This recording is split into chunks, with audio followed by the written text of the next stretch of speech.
Fala pessoas, tudo bom com vocês? Estamos aqui para mais uma aula de arte visual com a professora Leila, dedicada aí ao país 1, a análise da obra Estruturas Tridimensionais de Mestre Didi, certo? Materiais diversos ou, como a UNB gosta de colocar, técnica mista, certo? O que acontece? A gente tem um elemento importante relacionado a essa obra, que ela é um conjunto de várias obras desse nosso artista. Então, a gente vai ter a produção sendo feita em vários anos diferentes, certo?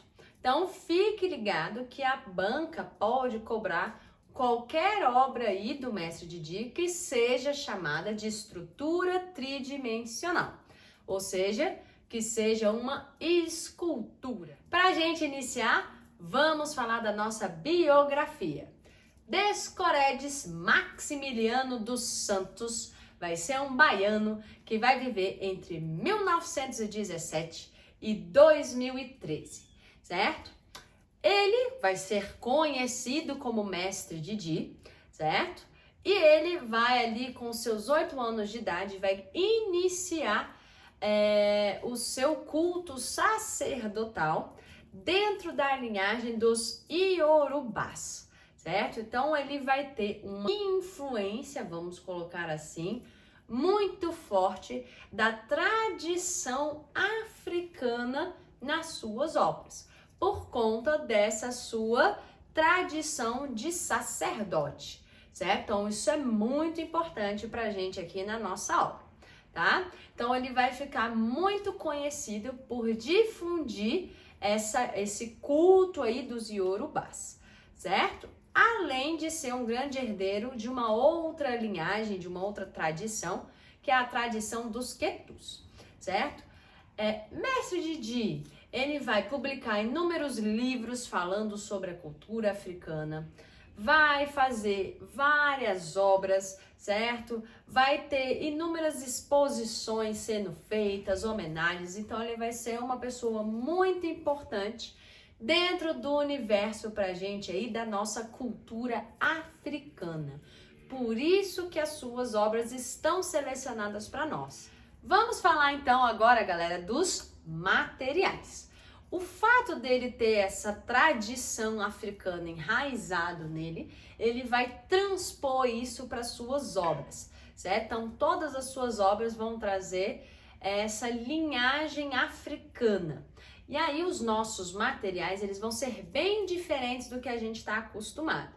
As esculturas dele não vão ser feitas de mármore, igual você viu em Descobro, certo? A gente tem aqui que o Mestre Didi, ele vai fazer uso de materiais naturais, certo? Ou seja, ele vai tentar trazer os seus materiais vindos da natureza. Então, ele faz uso principalmente de conchas, dando prioridade para os búzios. Professora, não sei o que é búzio, dá uma olhada na telinha, certo? A gente vai ter sisal, a gente tem folhas de palmeira, folha de bambu, a gente tem madeira, certo? Ou seja, ele vai trabalhar com esses materiais que você vê na natureza, certo? Aí você vai estar se perguntando, mas professora, e essas cores que estão aparecendo aí pra gente?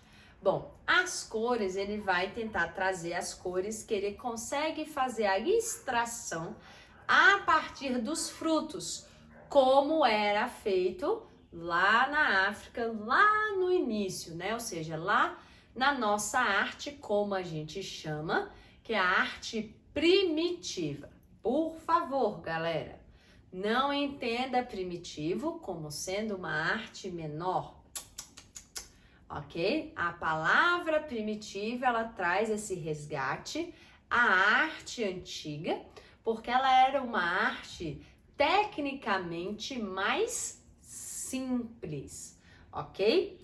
Então, o Mestre Didi, ele vai tentar trazer o quê? As cores básicas, como eles faziam. Se você for reparar, não tem uma grande variação de cores na nossa obra, né? Ele não faz, assim, 10 tons de azul para você na obra. Ele vai trabalhar com essas cores que ele consegue extrair principalmente a partir de frutos na natureza, certo? Então, por isso que a gente tem principalmente um marrom como base, até por conta do material principal ser a madeira, certo? E aí ele traz para você um pouco do preto, um pouco do vermelho, né? O amarelo, o azul, certo? São as cores aí que ele acaba trazendo para nós, tá? O que acontece? Vamos aproveitar o nosso gancho desse termo primitivo, porque aí ele já vai trazer algumas características para nós da nossa obra. Então, primeiro deles que a gente tem, eu falei que se a obra é considerada primitiva, é porque ela é simples. Simples em que sentido? Técnico. Como assim?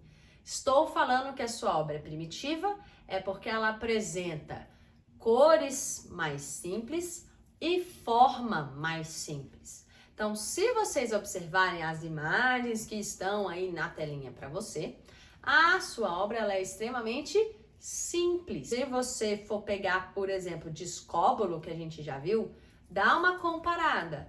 Olha como Discóbolo tem toda uma preocupação com anatomia, com detalhes fisionômicos, né? Tem todo aquele ideal de beleza grego.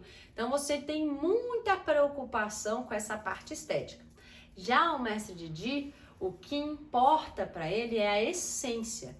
Então por isso a essência da natureza é o mais importante do que essa forma perfeita. Isso é muito importante, porque isso pode vir a ser perguntado em prova para você. Inclusive, eles já fizeram uma questão associando o trabalho do mestre Didi ao trabalho de artesanato. Aí olha que interessante. Lembre-se que artesanato ela é uma arte manual. Né? Ou seja, é tudo que você produz que é feito manualmente, ou seja, você não vai produzir numa máquina em larga escala, você vai fazer um por um, é um trabalho manual, como é o caso das obras do mestre Didi. Então, eles associaram a obra do mestre Didi a um trabalho artesanal, certinho. Só que aí o item virava para você e falava que por ser artesanato, não é considerado arte. Eita, né, galera? É claro que não, ok? Isso daí está sendo um julgamento ruim, né? Ou seja, um julgamento pejorativo, né? Porque a galera gosta de descreditar o artesanato. A gente não pode. Lembrem-se, gosto não pode entrar no nosso julgamento na prova. A gente tem que estar sempre analisando de acordo com a estética da arte. E artesanato vai ser, sim, considerado arte. Inclusive, vai demorar muito tempo para eles considerarem como arte. Beleza? Mas a obra do mestre Didi é associada a um artesanato e é, sim, considerado uma obra artística. Tanto é que nós estamos estudando na nossa aula. Beleza? Bom, além disso, de ser primitiva, ter cores simples, certo? Ter uma forma simples, nós podemos dizer que a nossa obra, em sua grande maioria, ela vai ser figurativa. O que isso quer dizer? Eu identifico uma figura. Então, a gente identifica uma figura, só que ela não é realista. E aí, a gente tem um termo para simplificar toda essa frase. Não é realista em termos de detalhes fisionômicos. A gente pode dizer que aqui a obra do mestre Didi, ela é antinaturalista. Então, vamos voltar à nossa comparação. Pega Discóbolo, lá de Minos, e pega a nossa escultura do mestre Didi. Dá uma olhada. A obra de Discóbolo é naturalista, certo? Ela está se aproximando, né, de uma fidelidade real, né? Então, tem essa preocupação com a anatomia, com os detalhes. Lembre-se que o naturalismo aqui para nós, na primeira etapa, ele é associado a esse ideal de beleza grego. Agora, a obra do mestre Didi está fazendo isso? Não. Lembra, a forma não é importante, certo? Então, a obra do mestre Didi, ela é antinaturalista, ok? Beleza? E aí, olha que interessante, falei várias vezes que a forma não é importante, mas a essência da obra. Então, qual é o lance aqui? A obra do Mestre Didi, a gente vai dizer aí que ela carrega características de uma obra conceitual. Por quê? Porque a nossa obra ela tem um significado, certo? E o significado é bem mais importante do que a forma. Professora, como assim? Que significado tem essas obras que você está mostrando pra gente? Cada obra dessa, ela representa uma entidade do culto africano dos Iorubás, que o Mestre Didi é um sacerdote, né? Você tem o cetro, né? Você tem os animais, que são a representação ali das entidades. Você tem as próprias entidades sendo representadas. Então, você tem uma gama diversa, ok? Que você tem que conhecer quem é aquela representação para você conseguir entender na totalidade essas nossas obras, ok? Então, por isso, a gente vai dizer que elas são conceituais. O que acontece? Como a gente tem um conjunto muito grande, a análise ela vai depender de cada uma delas, certo? Então, algumas obras do Mestre Didi, elas vão ter simetria, certo? Como essas que estão na telinha aí para você. Como vai variar muito a nossa análise? Depende aí de cada uma delas, você vai ter que analisar individualmente, certo? Agora, o que é geral para nós? Primitivismo, traço simples, forma simples, simplicidade da cor. Nossa, professora, você está repetindo várias vezes a palavra simples. Figurativa, ela vai ser conceitual e antinaturalista.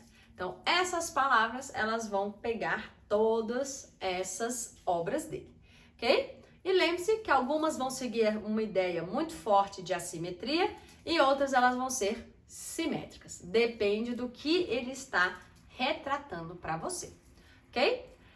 Espero que vocês tenham gostado da nossa aula de hoje. Nós ficamos por aqui. Lembre-se de seguir a gente lá no Instagram e no YouTube, @método Oro com 2 Os, ok? Beijo grande para vocês e tchau, tchau.